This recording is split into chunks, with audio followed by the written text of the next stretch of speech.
Welcome back, everybody. Today we're going to be working with an MS 180, and this holds true with a 170, 44s, 46s, 66s. Same technique for what we're about to do. So we're going to be covering on how to remove this clutch.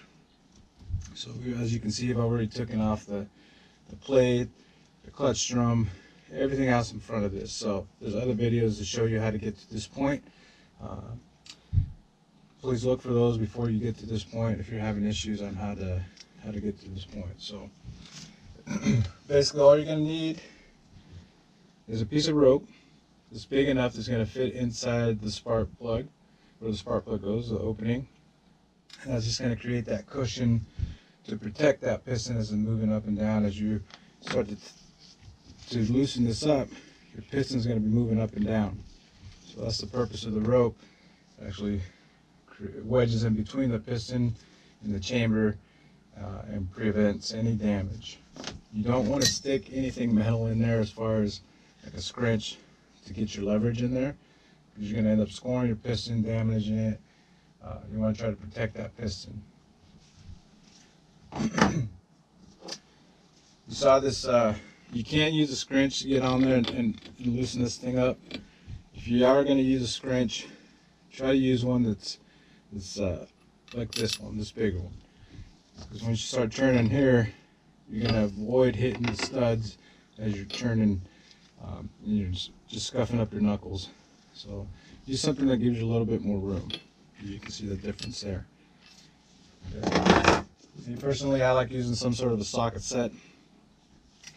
It goes right on there, and that clears that stud, and it gives you more leverage. Okay. It's kind of really up to you what you decide to do there, but definitely anything that gives you more leverage, and you're going to clear those bar studs. Okay. So first thing, you want to start with removing the spark plug.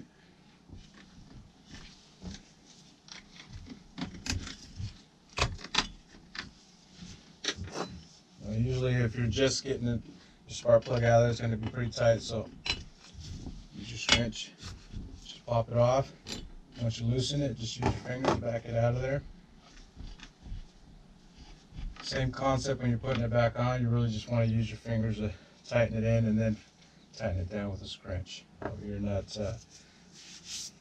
damaging anything in there. The thing with these, with this rope, little trick, just burn off the tips.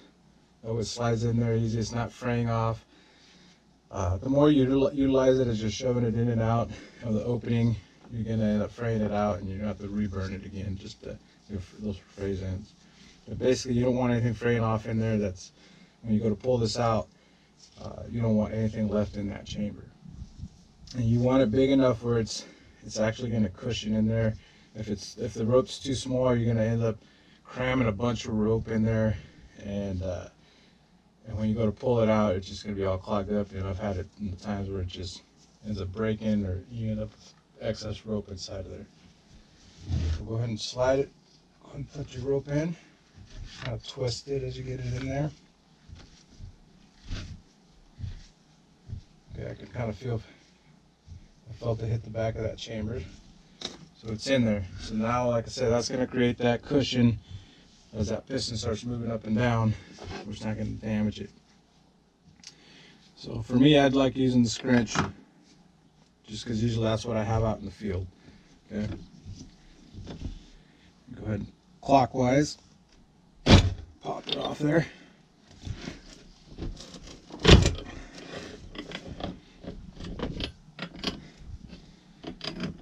Sometimes it's got to take a lot of force, so watching your knuckles on those studs is going to be very important. Okay. So once you loosen it up, go ahead and just back it right out with your fingers. And once it's off there, you're good to go. Okay. At this point, you could slap on the new one, and you'd be ready to go. But when I'm in here, you don't really end up at this point very often with any saws, because usually if you treat them right, these will go for a very long time. At this point, I usually go in here, I look at the actual chain brake, the wiring that goes all the way around. I'll show you how to fix that and inspect that later, but you just want to make sure it's good. There's no cracks or anything like that. Take this off. Okay, this usually will have a little bit of heat wear. You really don't have to ever replace them unless you bend them or you have a lot of heat wear on them, and it just makes them fragile. They start cracking. And here, this is where I wanted to get to the point where pull this out. As you can see, this is all plastic. Okay, as this thing sits in here, and if you have a lot of heat wear transferring from your clutch drum or from the brake to the clutch drum to the clutch and on down, eventually this plastic will wear out. Okay, if you don't have the proper seal in here, you're going to have trouble starting this thing up. So you want to inspect it while you're in there. This one looks pretty good. It's been used, but there's no cracks. It's not damaged. Everything's holding tight. Nothing's loose. Since I've done that inspection, everything's good. Go ahead and put that back on there. As you can see, this wire, in a previous video I showed you how to put on a clutch drum. So this is the wire you actually line it up with. Okay. So as you're putting your clutch drum on, each clutch drum has a little groove on there where it actually sits right on that. And you want it to click in. Okay. You don't want it off centered. So that's what you'll be looking for. There. So we got the new one. Grab it. Toss it back on. I usually take it until it just finger tight. That piston goes all the way up. And at that point, then you're ready to tighten it on down with your scrunch or whatever tool you decide to use. At this point right here, I've seen a lot of newer chainsaw operators mess up a brand new clutch. They go through and they fire it up just to see what it's going to spin like. If you do that, you're going to have to go buy another brand new clutch, because this thing's going to flare out. You'll see all these little, right here, these little clips. They'll all flare out.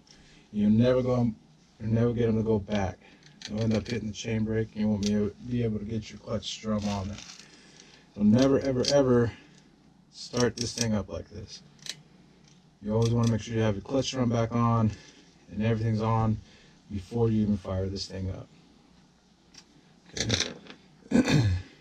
If all you're doing is just inspecting it, you're not replacing it, you just want to look for any kind of heat wear on there, blue discoloration, anything like that. Sometimes if you're not utilizing your chain brake correctly, which you can see this is a metal ring that goes all the way around it, that's what clamps down on that clutch drum.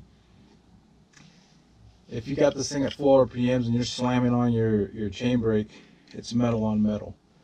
You keep doing that over and over, that's metal on metal is just going to create more friction, that's more heat, and it's going to end up damaging a lot of your materials in here. So wait till your chain starts spinning, stop spinning before you engage your chain brake, and then continue. Okay.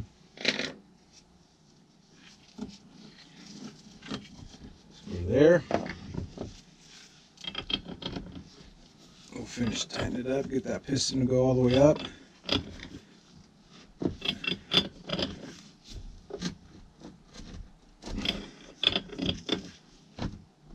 Alright, it's nice and tight. At this point, you go ahead and pull your rope out.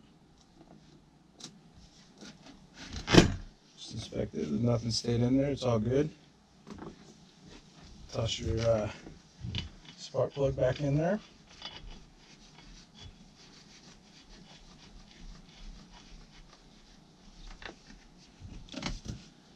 And you're off to go. So, like I said, this is just to show you how to remove that clutch drum. Other videos show you how to get to this point, so look for those if you're having issues. To just more specific to the actual clutch drum, ask you to subscribe, let us know how we're doing, let us know if you have anything in particular you want to look at, learn, or any specific issues that you're having with any model saws. And we'll try to get that taken care of for you. So this technique right here works for any model saw that's out there as far as your Stihl brands. It doesn't matter if it's 44, 46, 66, the technique's going to be the same. The only difference is how it's going to look inside here, okay? And we'll have more videos on the 44s, 46s, because they are a little bit different once you get in there. But the technique of actually removing that clutch drum is going to be the same. I can't stress it enough. Don't use anything else. You know, nice hard stiff rope, but it's still soft enough that it's not going to damage that piston in there. Okay. You saw how we put it in there. You don't want to utilize anything metal. Okay. All you're going to do is damage your piston if you end up putting anything metal in there to stop it from moving up and down. All right. Ask you to subscribe. Thank you very much, and look forward to the next videos.